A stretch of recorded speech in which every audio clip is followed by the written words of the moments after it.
मुच्यते। पूर्णस्य पूर्णमादाय पूर्णमेवावशिष्यते।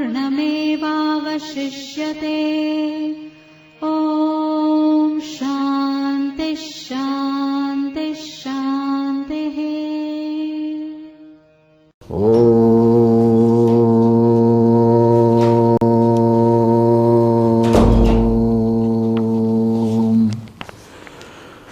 सिन्धूरारुणविग्रहां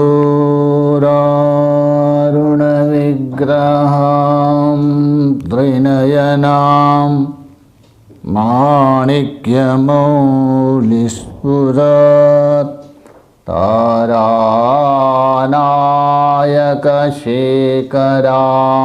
स्मितमुखी मापीनवक्षोरुहाम्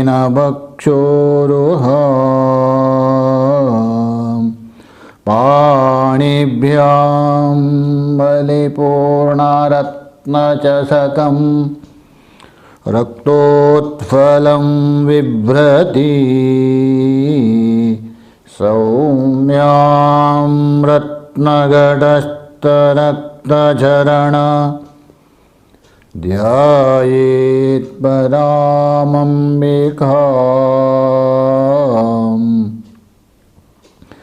श्रीविद्यां शिववामभागनिलयां ह्रीङ्कारमन्त्रोज्ज्वलां श्रीचक्राङ्कितबिन्दुमध्यवसति श्रीमत्सभानायिकां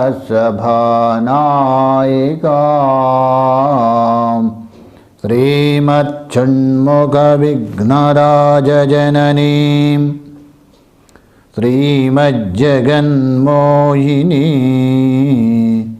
मीनाक्षीं प्रणतोऽस्मि सन्ततमहं कारुण्यवारां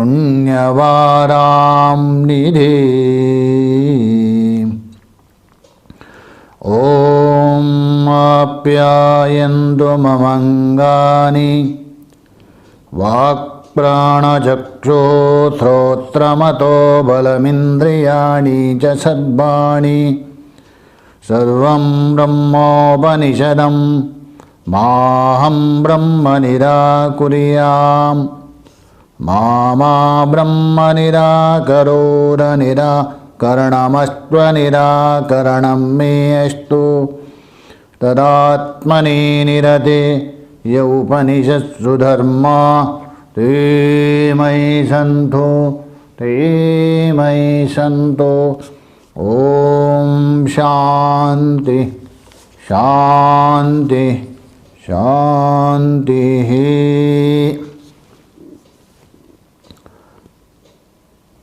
भगवान की असीम कृपा से और महापुरुषों के अनुग्रह से हम लोग छांदोग्य उपनिषद के 6वें अध्याय के तृतीय खंड को लेकर विचार कर रहे थे। यहाँ तक विचार हुआ सबसे पहले उस तेज ने सत ने एक क्षण पूर्वक तेज की उत्पत्ति किया। तेज ने एक क्षण करके जल ने एक क्षण करके अन्न की उत्पत्ति, और उसके बाद उन देवताओं ने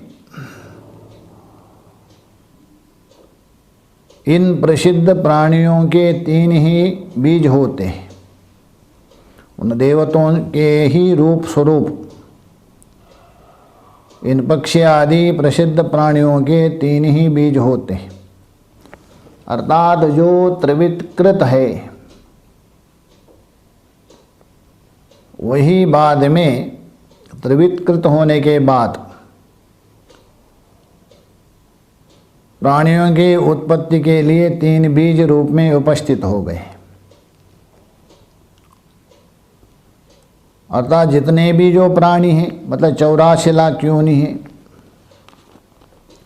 पहले विचार किया था हम लोग, 2 प्रकार की सृष्टि होती है, जड़ और चेतन, जो 84 लाख योनि है। शास्त्र में विभाजन किया है, जैसा जो जलचर है, मछली है और कछुआ थी, ये तो 9 लाख माना है। और स्थावर है, पर्वत आदि है, ये 27 लाख माने। कृमि है, सर्प है, अन्य जो जीव जंतु है, ये 11 लाख माने। पक्षियों के 10 लाख और चौपाई 4 पैर वाले हैं, ये 10 लाख, 23 लाख। और मनुष्य योनि 4 लाख माना है। तो उसमें जो चेतनात्मक जो प्राणी है, उसका बीज 3 बता दिया, आंडज, जीवज और उद्भिज। उपलक्षण उद्भिज भी लेना, यहाँ तो 3 ही दे रहे हैं, आंडज, दीवज, उद्भिज। उपलक्षण स्वेदज भी हो जाएगा। तो यहाँ अंडज बोल दो, अंडे से जो उत्पन्न होते हैं, अंडा जिसका कारण होता है उसको अंडा जायते थे, अंडजः। जैसा पक्षी आदि है, सर्प आदि है, ये अंडे से उत्पन्न होते हैं। तो ये जो अंडे से इनकी उत्पत्ति होती है और अपने अपने जाति के बीज भी हैं, ये सिद्ध होता है। किंतु यहाँ श्रुति में आंडज क्यों कह दिया? अंडे से जो उत्पन्न हुए वो अंडज कहते हैं, इसलिए बीज तो अंडज नहीं हुआ ना। या श्रुति ने कैसे कहा? चलो अंडज में व आंडज मान लिया, तो आंडज का मतलब क्या? अंडे से उत्पन्न हुए, तो बीज तो है नहीं ना, बीज तो अंडा हो गया। तो श्रुति ने अंडा को बीज ना मानते हुए अंडज को बीज कैसे माना? ये कोई आक्षेप कर सकते। सिद्धांत ने उत्तर दे रहे, देखो श्रुति तुम्हारे इच्छा के अधीन नहीं है, श्रुति स्वतंत्र है। चाहे तो अंडे को बदान मानो अथवा अंडज को मान दीजिए, कोई अंतर नहीं। और दूसरी बात है, अंडे से उत्पन्न हुआ कौन है? अंडज। अंडज से बदले में अंडा उत्पन्न होगा। अंडज का मतलब अंडा जायते, अंडा से उत्पन्न हुआ। अंडे से उत्पन्न को कौन हो गया? सर्प है अथवा पक्षी आदि। तो वो भी कारण बन रहे हैं ना अंडे के प्रति, और उस अंडे से अंडज होगा, इसलिए कोई आपत्ति नहीं है। चाहे तो अंडा मानो अथवा अंडज को मानो, कोई अंतर नहीं है। और श्रुति है स्वतंत्र है अपनी, उसके लिए आप रोक ठोक नहीं कर सकते। तो यहाँ तक हम लोगों ने चिंतन किया था। आगे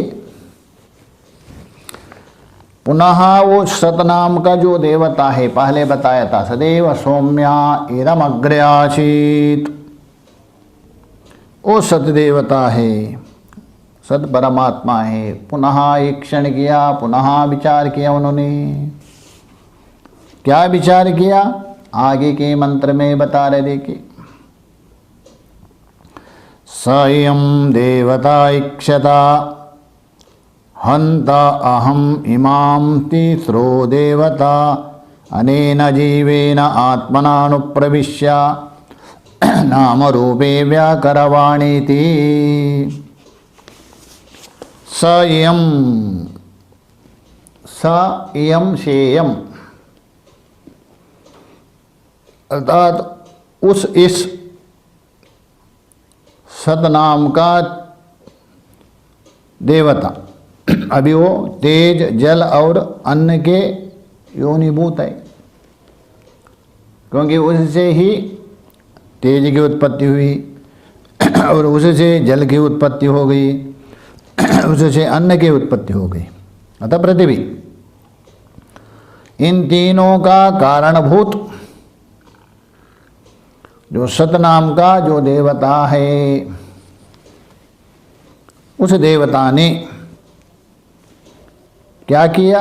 जैसा पहले ईक्षण किया था, ईक्षण का मतलब विचार करना, चिंतन करना, अनुसंधान करना। जैसा ईक्षण किया था, क्या ईक्षण किया था पहले? मैं बहुत हो जाऊं। उसी प्रकार पुनः ईक्षण किया, पुनः विचार किया। अभी क्या विचार किया उन्होंने? हंता अहम इमाम तीसरो देवता, अर्थात किस प्रकार उन्होंने ईक्षण किया, किस प्रकार विचार किया, ऐसा चिंतन किया। श्रुति बता रहे, हंता इदानीम अहम इमः। हंतः मतलब अच्छी बात है। इदानीम, इदानीम बोल दो इस समय में, क्योंकि हंत का बहुत अर्थ होता है। खेद अर्थ में प्रयोग होता है और इस समय में भी अर्थ होता है। इसलिए यहाँ बोल दो इस समय में। किस समय में? तीन देवताओं के उत्पत्ति करने के पश्चात उस सतनाम का देवता ने, तो इस समय में। अब मैं ऊपरयुक्त जो तेज है, जल है और अन्न, तीन देवताओं में इस जीव रूप से अनेन जीवेन, अर्थात इस जीव रूप से अनेन जीवेन अनुप्रविश्य, अर्थात यहाँ प्रयोग कर रहे हैं अनुप्रविश्य, इस जीव रूप से अनुप्रविश्य, तो अनुप्रवेश करके, अतः चैतन्य स्वरूपताया आत्मा से आविष्ट जीव रूप से, नाम और रूपों से व्याकरवाण, बोल तो व्यक्तिकरण करो, अर्थात प्रकट करो। कहने का मतलब है मैं इन तीन देवताओं को तो सृष्टि किया, तेज, जल और पृथ्वी, और तीनों को माध्यम बना करके, इनसे शरीर बना करके, तीनों से उन शरीरों में मैं प्रवेश करूं। तैतरेय में भी आता है, तदेव सृष्ट्वानुप्रविशत, उन्होंने सृष्टि करने के बाद प्रवेश किया। वैसे ही यहाँ बता रहे अनेन जीवेन, तो अनेन जीवेन का मतलब यहाँ श्रुति ये संकेत कर रहे पूर्व सृष्टि में अनुभूत, पूर्व सृष्टि में जैसा अनुभव हुआ था, पूर्व सृष्टि में जैसा हुआ था सृष्टि, उसके अनुभव के बल से प्राणधारी आत्मा का स्मरण करता हुआ, उसी का चिंतन करते हुए मैं इस जीवात्मा रूप से प्राण आदि का धारण करूं, इन तीनों को निमित्त बनाकर, यही अनेन जीवेना, इस जीव के द्वारा मैं प्रवेश करके नाम रूप से व्यक्त हो जाऊं। कहने का मतलब जैसा मान लीजिए मोटे तरफ से कुलाल ने घड़ा बना दिया तो घड़ा बनाने के बाद उस घट के अंदर आकाश प्रवेश हो गया। प्रवेश होकर उसका नाम हो गया घटाकाश और उसका स्वरूप हो गया छोटा सा। वैसे ही उस सत ने, उस परमात्मा ने तीनों को उत्पन्न किया, उन तीनों के द्वारा त्रिविध कृत करके अनेक शरीर बनाकर उसमें जीव रूप से प्रवेश हो गया। ये मनुष्य है, अंडज है, अमुक है करके, ये तात्पर्य। अच्छा, यहाँ एक प्रश्न हो सकता है। श्रुति तो बता रही है, श्रुति का अर्थ तो गंभीर है। तो इमः तीसरो देवता अनेन जीवेन आत्मना अनुप्रविश्य नाम रूपे व्याकरवाणी, इन तीनों देवताओं में अनुप्रवेश करके, सीधा नहीं है, इन तीनों देवताओं का त्रिविध कृत शरीर आदि में नाम और रूप से अभिव्यक्त करो, अर्थात अमुक नाम है, ऐसा रूप है करके। वो तो ठीक है, अनुप्रविश्य प्रयोग कर रहे हैं। अच्छा, यहाँ प्रवेश कौन कर रहे हैं? सतनाम का देवता है ना। सदैव सौम्या इदमग्रे आसीत, ये बता दिया। वो सत ही इन तीनों के माध्यम से, इन तीनों को निमित्त बनाकर अथवा इन तीनों से बनाया हुआ शरीर है उनमें प्रवेश कर रहे हैं, तीनों में भी और तीनों से उत्पन्न हुआ जो भी, तो जीव रूप से प्रकट होकर नाम रूप से व्यक्त हो जाओ। ये बात तो ठीक है, किंतु प्रवेश कैसे किया?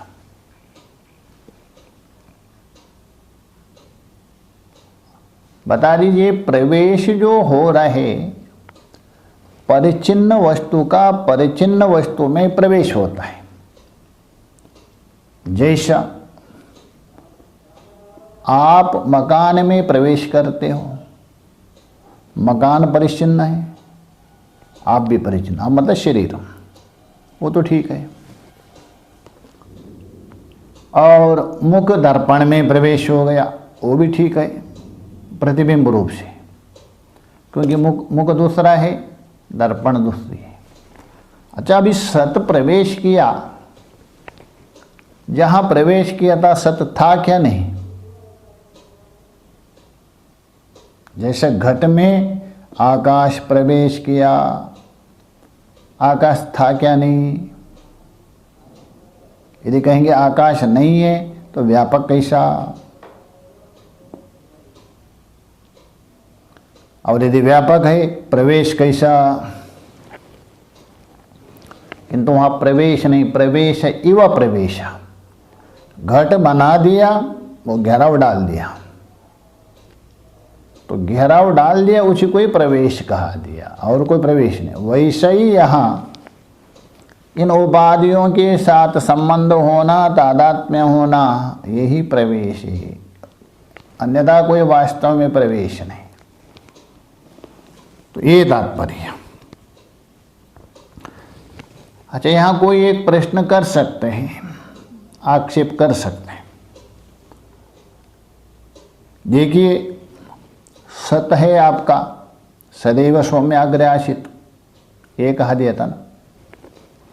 ये जो सत है स्वतंत्र है आपका, उसका कोई रोक टोक है ही नहीं, सर्वतंत्र स्वतंत्र है। ऐसे जो स्वतंत्र रहते हुए भी और असंसारी भी है, वो संसारी नहीं है, और सर्वज्ञ भी है, सब जानता भी है। ये सब कुछ होने पर अपना बुद्धिपूर्वक संकल्प करके इनमें प्रवेश क्यों किया? क्योंकि ये तो अनेक अनर्थों का आश्रयभूत है शरीर, अनेक दुखों का आलय है। ऐसा अनेक दुखों का खजाना है, आलय है, राग द्वेषों से युक्त है। इस शरीर में जानबूझ करके क्यों प्रवेश किया? और यदि प्रवेश किया हो और इसमें प्रविष्ट किया है तो उसका दोष उसमें भी संश्लिष्ट हो जाएगा, वो भी राग द्वेष से युक्त हो जाएगा। एक तो जानबूझ करके संकल्प करते प्रवेश करना गलत है, और यदि प्रवेश किया भी, ये जो अनर्थ है, दुख आदि का आश्रय है, उसका भागीदारी भी हो जाएगा वो। तो ऐसा क्यों किया? ये कोई प्रश्न कर सकते हैं, प्रश्न भी उचित है, होना भी चाहिए। मान लीजिए आप जानते हैं कीचड़ है, इसमें उतरने से हानि है, पता नहीं कहाँ तक है, आप दब भी सकते हैं, डूब भी सकते हैं, मर भी सकते हैं। यदि मरे भी ना, कीचड़ तो लगेगा ही, तो जानते हुए उसमें क्यों उतर जाएंगे आप? नहीं जानता तो अलग है, वैसे ही जानते हुए परमात्मा सर्वज्ञ होते हुए, व्यापक होते हुए भी इनमें प्रवेश करके ये दुख आदि का मोल क्यों ले लिया, ये प्रश्न बनता है। तो यदि कोई ऐसा प्रश्न करे, ये प्रश्न अनुचित है। ठीक है, मान लीजिए वो प्रवेश तो किया, यदि अविकृत रूप से, कोई भी विकृत ना हो, अविकृत रूप से यदि प्रवेश हो गया और दुख का अनुभव करो, इस दृष्टि से यदि करे, वो ठीक नहीं। क्योंकि वो जीवात्म रूप से अनुप्रवेश किया, अपना स्वरूप से नहीं, सत्स्वरूप से वो प्रवेश नहीं किया, जीवात्म रूप से। महाराज, सत्स्वरूप और जीवात्मा क्या भिन्न है क्या? देखिए, यद्यपि भिन्न नहीं है दोनों में, तो भी भिन्न है। क्योंकि जैसा आपका मुख दर्पण में प्रवेश होता है, मतलब कि छाया मात्र है ना, मुख तो प्रवेश नहीं हुआ ना, मुख का एक प्रकार से छाया वो दर्पण में प्रवेश दिख रहे। वैसे ही छाया मात्र के समान छाया रूप से वो प्रवेश जैसा, प्रवेश इवा प्रवेश नहीं हुआ है, वास्तव में वहाँ प्रवेश नहीं हुआ। इसको लेकर वहाँ तैतरीय में विचार किया। अच्छा, वास्तव में कैसा प्रवेश होगा बता दीजिए। प्रवेश कैसा होगा वो? जैसा, क्या सर्प बिल में प्रवेश हो गया, घुस गया, वैसा घुस गया? ये तो बनेगा नहीं।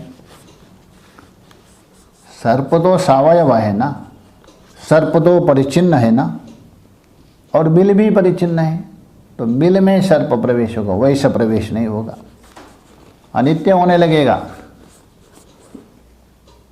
अच्छा, आम के अंदर गुठली प्रवेश होती है, आम है, पेड़ में फल आ गया, उसमें गुठली प्रवेश है, वैसा मान लीजिए। तो बोल तो ये भी नहीं बन सकता है, आम के अंदर गुठली प्रवेश है, वैसे सब में प्रवेश यदि मानते हो, वो तो सावयव है, तो आपका आत्मा भी सावयव होने लगेगा, ऐसा भी नहीं। अरे ये मानो नारियल के अंदर जो जल प्रवेश होता है वैसा मान ले लो, तो ये भी बनेगा नहीं। इसलिए हम प्रवेश का मतलब है प्रवेश इव प्रवेशा, जैसा मुख में दर्पण में मुख का प्रवेश, जल में चंद्रमा का प्रवेश समान, उपाधि के साथ तादात्म्य होना, परिचिन्न होना, यही प्रवेश, और कोई प्रवेश नहीं, बनेगा ही नहीं। अभी मैंने बताया कि घट में आकाश प्रवेश हुआ क्या? नहीं ना, तो कहते घट में आकाश प्रवेश है, घटाकाश हो गया, वहाँ प्रवेश जैसा है वैसे ही यहाँ छाया मात्र में ही अनुप्रविष्ट है, पूर्ण रूप से नहीं। और आपने जो आक्षेप किया था, ये जो शरीर आदि है अनेक अनर्थों का आश्रय है,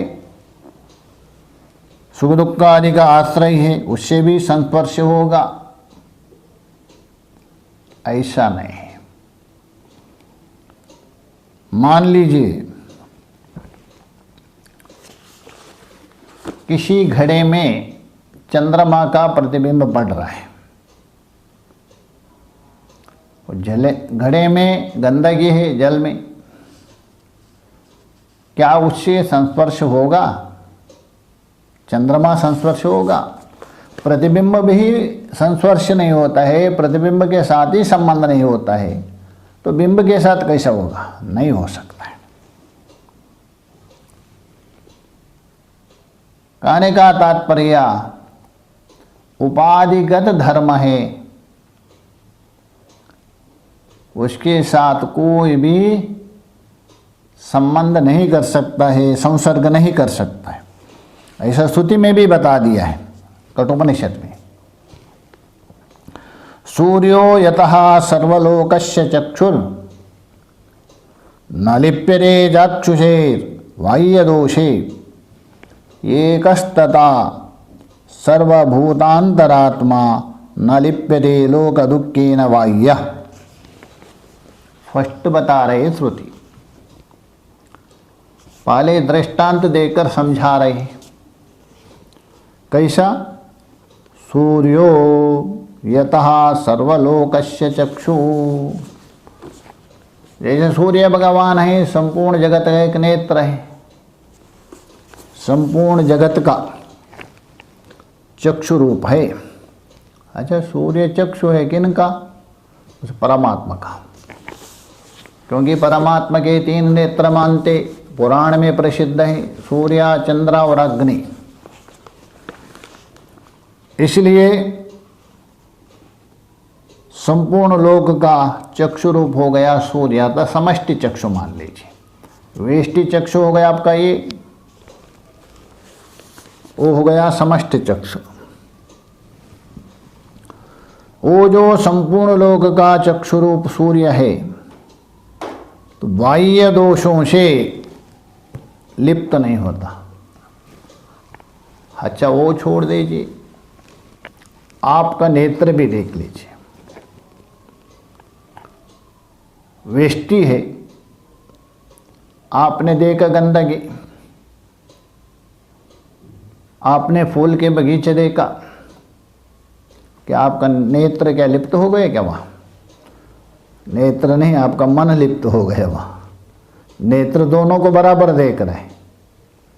हाँ, मन ने क्या किया? अरे ये गंदा है, ये अच्छा है, मन लिप्त हो गया, नेत्र लिप्त नहीं हुआ वहाँ भी आपका। एक वेष्टि नेत्र ही लिप्त नहीं होगा, समष्टि सूर्य कहाँ से लिप्त होगा? समष्टि सूर्य ही लिप्त नहीं होगा, उस समष्टि का भी समष्टि, सबका जो कारण, वो कैसे लिप्त होगा? इसलिए बोले सूर्यो यतः सर्वलोकस्य चक्षु, समष्टि नेत्र है वो। न लिप्यते चाक्षुषे बाह्य दोषे, चक्षु संबंधी बाह्य दोषों से लिप्त नहीं होता है। ये दोष आता है वेष्टि में माना जाता, समष्टि में दोष नहीं होता है। ये आप देखे भी जाते हैं, लोग व्यवहार में भी देख जाता। जैसा वेष्टि में कैसा दोष है, समष्टि में क्यों नहीं है? जैसा गंगा जी आप गए, वहाँ से एक बाल्टी जल लाया अभिषेक के लिए, रख दिया आपने, बस उसमें छिपकली गिर गई मान लीजिए और मर गई। क्या वो गंगा जल आप प्रयोग करेंगे? नहीं ना, फेंक देंगे, ये गंदा हो गया। अच्छा, वही आप गंगा जी गए स्नान करने के लिए और उधर से मुर्दा बहा रहे, और इधर से आप स्नान करेंगे क्या? नहीं। अरे मुर्दा बहा रहा है, स्नान नहीं करूँगा बोल के नहीं स्नान करते। क्योंकि वो समष्टि है, बाद में जल भी लाते वहाँ से। वैसे ही वाह्य जो चक्षुरादि के द्वारा दोष लिप्त होने पर भी समष्टि सूर्य लिप्त नहीं होता है। ये हुआ दृष्टांत।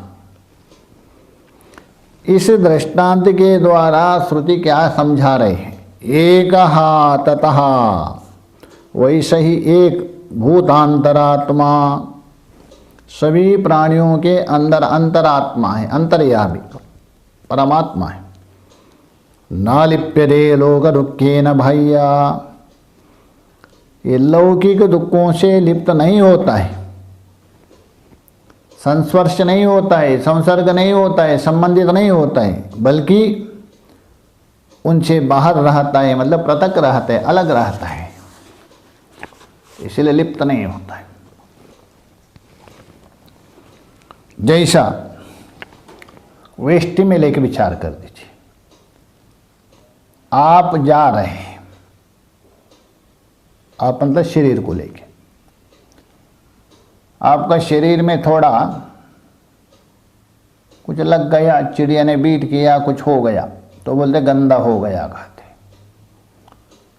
धोएंगे या स्नान करेंगे। आप जा रहे, आपकी छाया पड़ रही, बीच में जा रहे, दोनों तरफ से नाले, बीच में एक रास्ता है, पार करना पड़ा आपको, छाया पड़ रही नाले में, तो आप ये कहते कि अरे मेरा शरीर गंदा हो गया, लिप्त हो गया, कहते क्या? वो तो छाया है आपकी। छाया का संबंध नाले से होने से आप अपने को गंदा हुआ नहीं मानते, नहीं मानते ना। वैसा ही ये जो प्रवेश का मतलब वो छाया रूपेण, प्रतिबिंब रूप से, वो कैसा दूषित होगा? नहीं दूषित हो सकता है। जैसे छाया दूषित नहीं है वैसा ही, और वो कैसा है? और आक्षेप किया था पूर्व पक्षी ने, प्रवेश के तो परिच्छिन्न होगा, और अपरिच्छिन्न होने से प्रवेश नहीं होगा। ये प्रश्न था, उसका समाधान नहीं। आकाशवत् सर्वगतस्य नित्या, आकाश के समान वो सर्वगत है, नित्य है। आकाश जैसे व्यापक है, घट में प्रवेश होने पर भी आकाश की जो व्यापकता में कोई हानि नहीं है। घट के अंदर प्रवेश होने से आकाश परिच्छिन्न हुआ, ऐसी बात नहीं। वैसे ही परमात्मा सभी के अंदर प्रवेश होने पर भी परिच्छिन्न हुआ, ऐसी बात नहीं।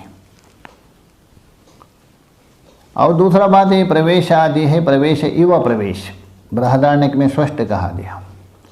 ध्यायति वा लीलायति वा, मानो वो ध्यान करता सा, मानो वो लीला करता सा।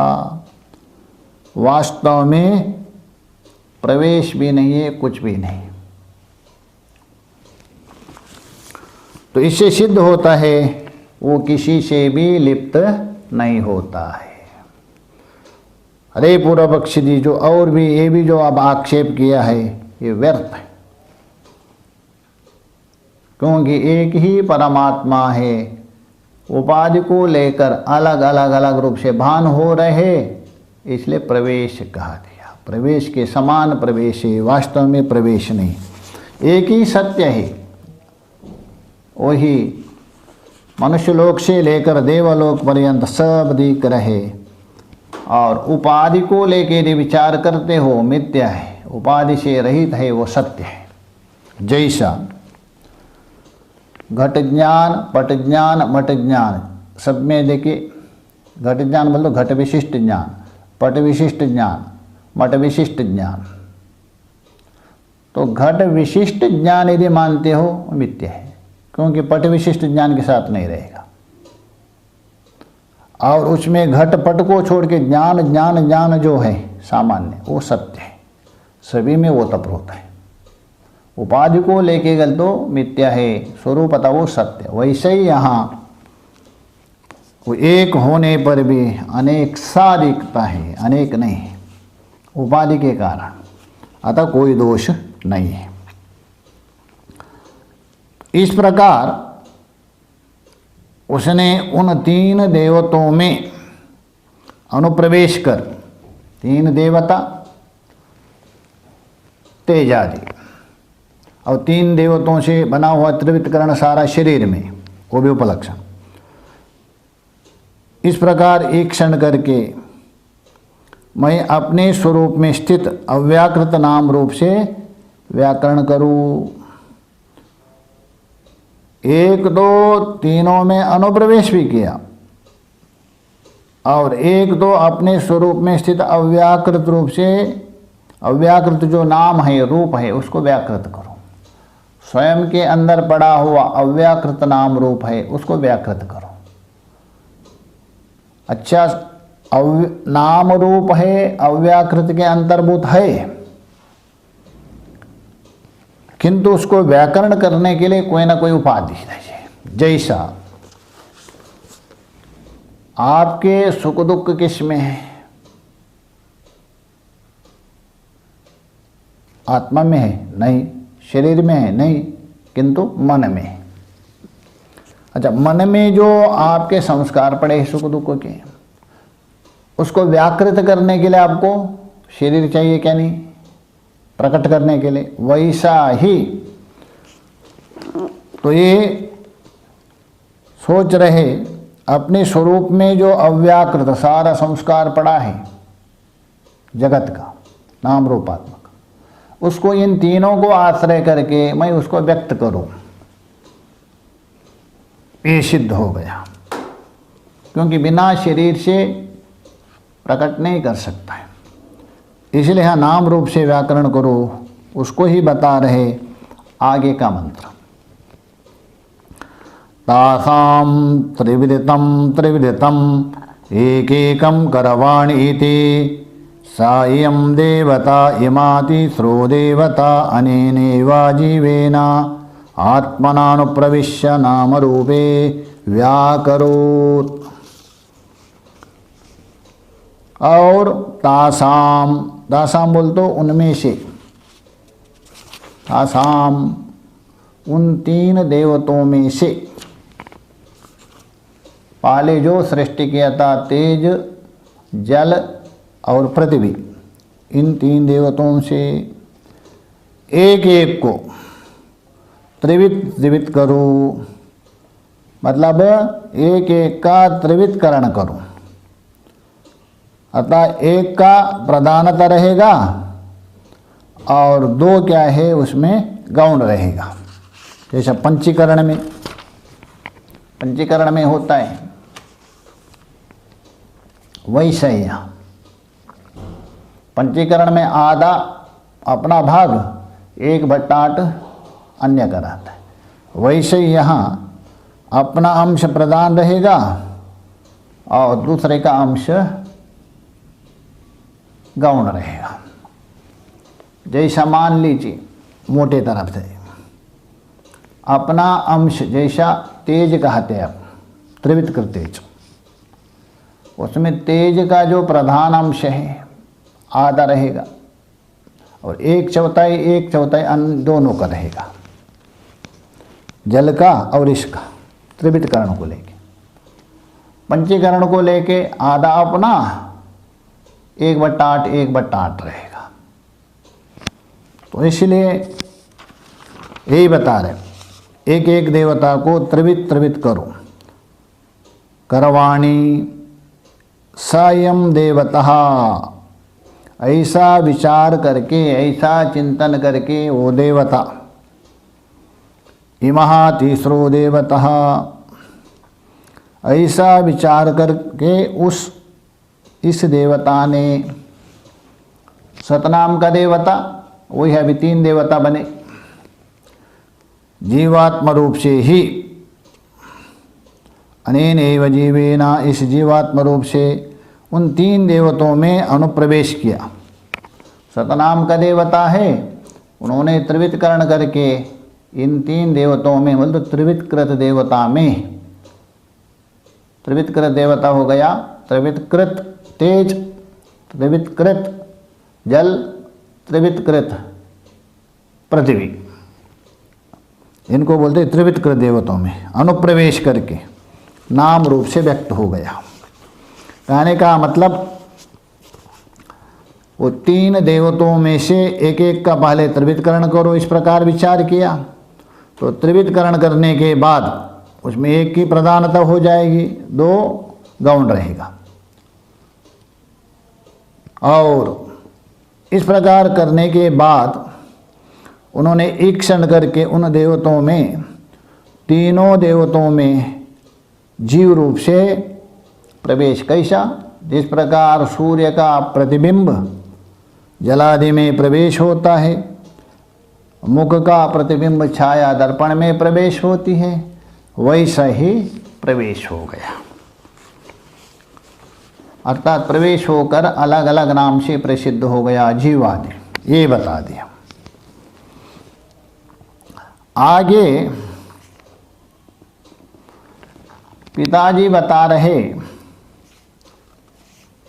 आरुणि उद्दालक को, देखो उस परमात्मा ने त्रिवितकरण किया, त्रिवितकरण करके सभी में प्रवेश भी किया, और एक एक करके जो त्रिवितकृत है वो मेरे द्वारा तुम अच्छे प्रकार से समझो, क्योंकि इसको आप समझ जाएंगे तभी जाके इसका जो कारण है, मूल तत्व है, वो समझने में सरल हो जाएगा। इसलिए हे सौम्य, मेरे द्वारा ये जो त्रिवित हो गया उसके विषय में सुनो करके आगे का मंत्र बता रहे। देखे, तासाम त्रिवितम त्रिवितम एकैकम अकरोत् यदा तो खलु सौम्या इमा तीसरो देवता त्रिवृत् एकैका भवति तन्मे विजानीहीति।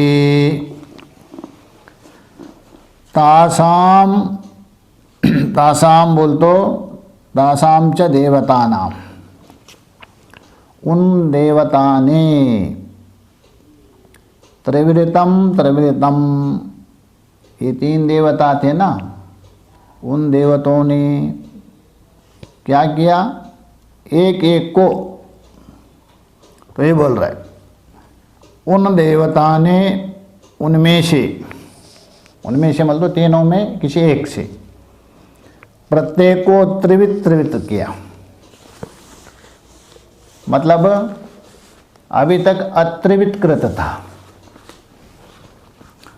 अत्रिवित का मतलब अकेला शुद्ध एक तेज, अभी उसमें और दो मिल गए, केवल तेज नहीं रहा, उस तेज के अंतर्भूत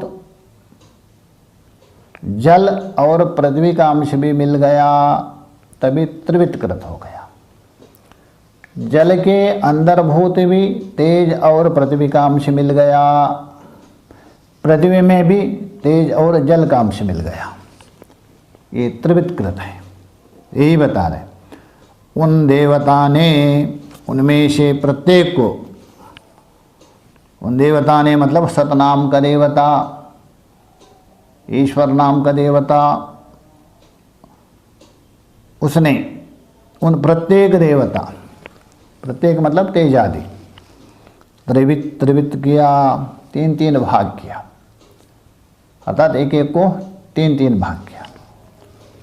मतलब पहले दो बार किया, उसके बाद बचा हुआ उसका आधा आधा किया, मतलब एक चौथाई, आधा एक चौथाई एक चौथाई, और जो आधे में अन्य का भाग मिलाया आपने, वही बता रहे। तासाम त्रिवितम एकैकम अकरोत् बोल तो किया, यथा तो खलु सौम्या इमा तीसरो देवता, जिस प्रकार ये तीन देवता तेज आदि त्रिवितम एक भवति, एक एक त्रिवित हो गया, एक एक त्रिवित हो गया। तन्मे विजानीहि, वह मेरे द्वारा अच्छे प्रकार से तुम समझो, मैं अच्छे प्रकार से उसको समझाना चाहता हूँ, अच्छे प्रकार से उसको बताऊंगा, तुम समझो। तो यहाँ तक पिताजी ने पुत्र को ये बता दिया, सृष्टि की जो प्रक्रिया है किस प्रकार है ये बता दिया। सदैव सौम्या इदमग्र आशीष से प्रारंभ किया, उसके बाद तेज आदि की उत्पत्ति बता दिया, तेज से जल की उत्पत्ति और जल से पृथ्वी की उत्पत्ति। उसके बाद उन्होंने सोचा, अरे मैंने तो 3 देवताओं को तो उत्पन्न किया, इससे तो काम नहीं चलेगा ना। इनसे जो जितने भी प्राणी पड़े हैं वो भोगेंगे कैसा। विचार किया उन्होंने। तो विचार करने के बाद उसके मन में ये सोचा, चलो पहले इनमें प्रवेश करेंगे, इनके बाद मैंने पुनः त्रिवितकरण करूँगा, तीनों को विभाजन करूँ। और अत्रिवितकृत था उसको त्रिवितकृत भी किया इनमें प्रवेश करके, और उनके द्वारा भिन्न भिन्न शरीर बना दिया, अलग अलग शरीर बना दिया, उसमें भी प्रवेश किया। तो कहने का मतलब इसलिए ब्रह्मा से लेकर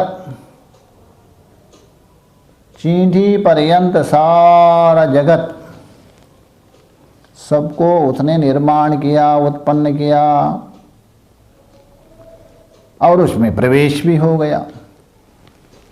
इसलिए वो सभी में एक रूप है, उसमें कोई भेद नहीं है, सर्वत्र। वैसा ही वहाँ भी देखिए, ऐतरेय उपनिषद में भी आता है, उन्होंने अम्बा, मरु, मरीचीन आदि लोगों को बना दिया, उसके बाद लोकपालों को बना दिया। इनके द्वारा एक जल से एक अंडा निकालता बहुत बड़ा, तो अंडा निकलने के बाद उसका आकृति बना दिया।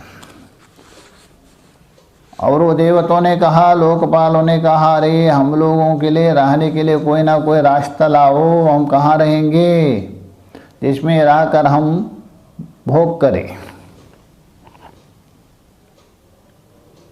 तो देवताओं के आग्रह के अनुसार उन्होंने जल से एक पिंड लाया, अश्वाकृति से। जल से उपलक्षण पंचीकृत से लेना, पंचभूतों का।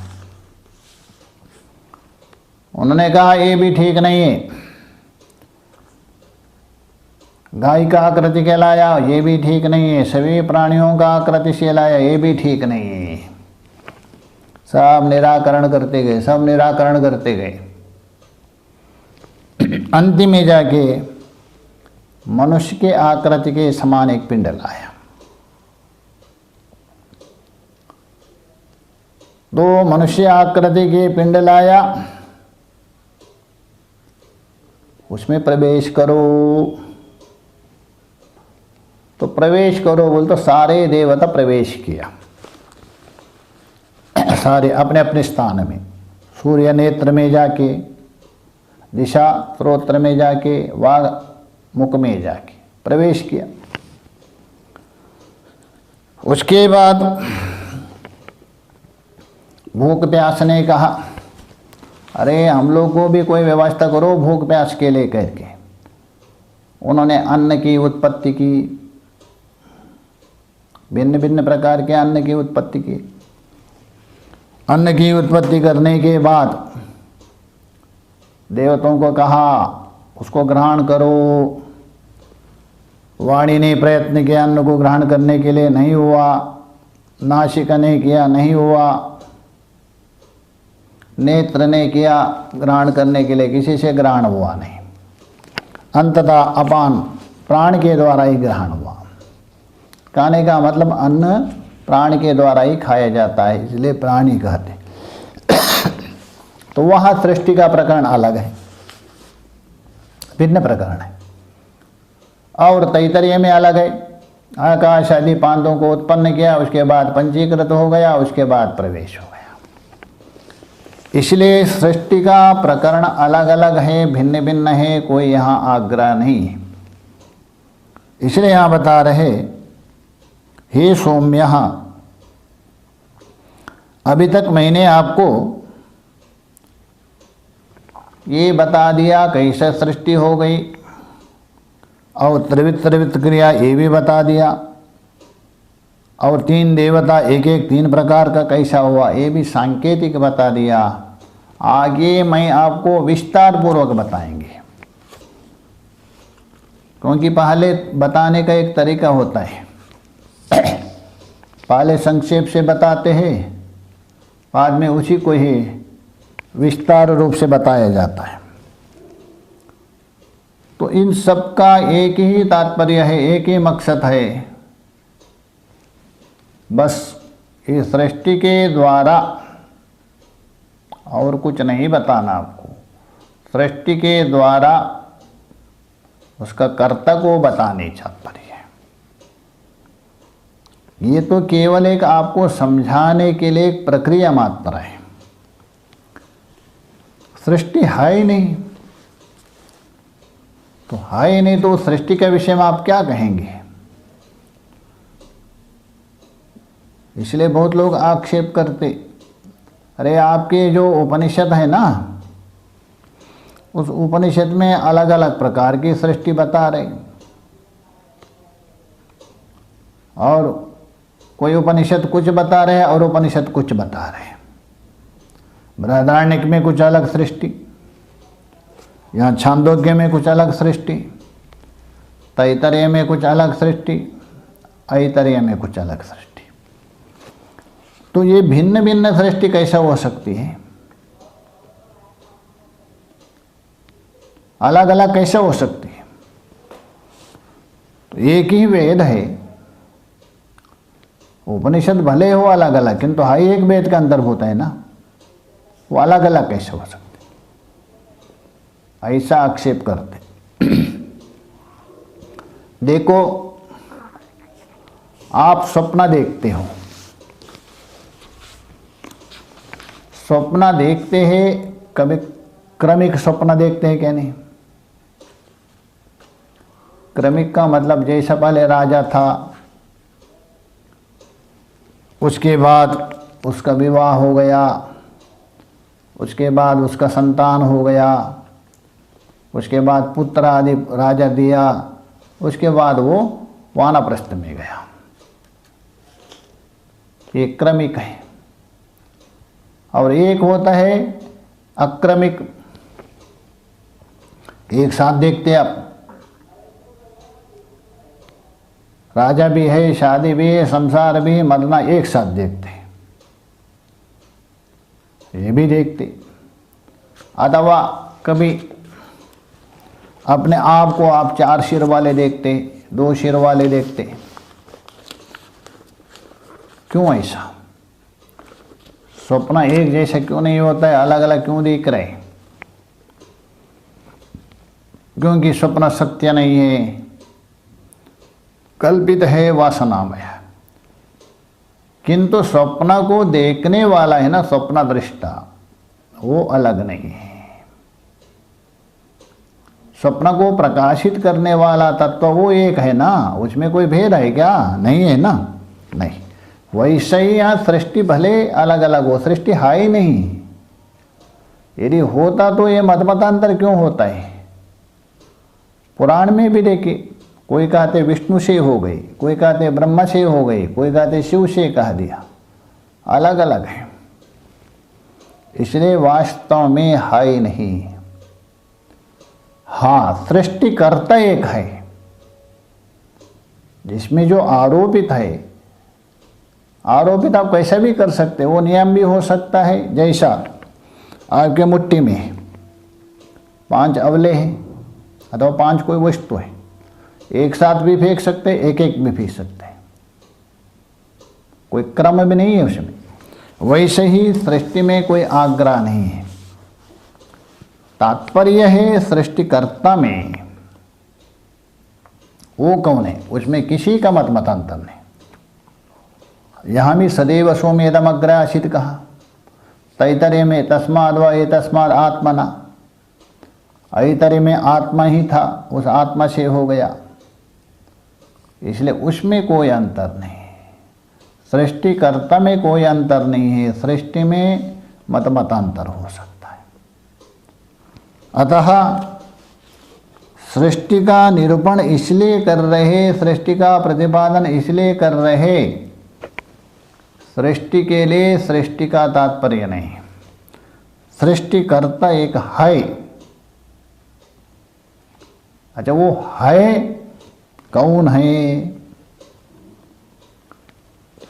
क्या हमारे से भिन्न है अथवा अभिन्न है? यदि भिन्न है, उसको अभिन्न रूप से कैसे जाने, उसको समझाने के लिए एक ये सारे प्रक्रिया है। शास्त्र ने ये जाल बिछा दिया और कुछ नहीं है। इसलिए यहाँ बता रहे सौम्य, जो मैंने कहा दिया, ये जो त्रिविध किया है, उसी को एक एक को, प्रत्येक को मैं अलग अलग, एक एक में तीनों कैसा रहते हैं। एक वस्तु है, उसमें तीनों कैसे रहेंगे, अर्थात उसमें तेज का अंश भी है, जल का अंश भी है और पृथ्वी का अंश भी है। कैसा है ये समझा देंगे, तीन गुणों को लेकर, शुक्ल कृष्ण रोहित करके ये तीन गुण हैं। तेज का, जल का शुक्ल है, तेज का रोहित है, पृथ्वी का कृष्ण है। जैसे कोई वस्तु में आप तीनों देख सकते हैं, किसी में नहीं देख सकते, उसको मैं समझा रहा हूँ। ये आगे बताएंगे एक एक करके, उसको लेके आगे विचार करें। ओम पूर्णमदः पूर्णमिदं पूर्णात् पूर्णमुदच्यते पूर्णस्य पूर्णमादाय पूर्णमेवावशिष्यते। ओम शांति शांति शांतिः। श्रुतिस्मृतिपुराणानामालयं करुणालयं नमामि भगवत्पादं शङ्करं लोकशङ्करं, शङ्करं शङ्कराचार्यं केशवं वादरायणं। सूत्रभाष्यकृतो वन्दे भगवन्तौ पुनः पुनः। ईश्वरो गुरुरात्मेति मूर्तिभेदविभागिने व्योमवद्व्याप्तदेहाय दक्षिणामूर्तये नमः। ओम शांति शांति शांति।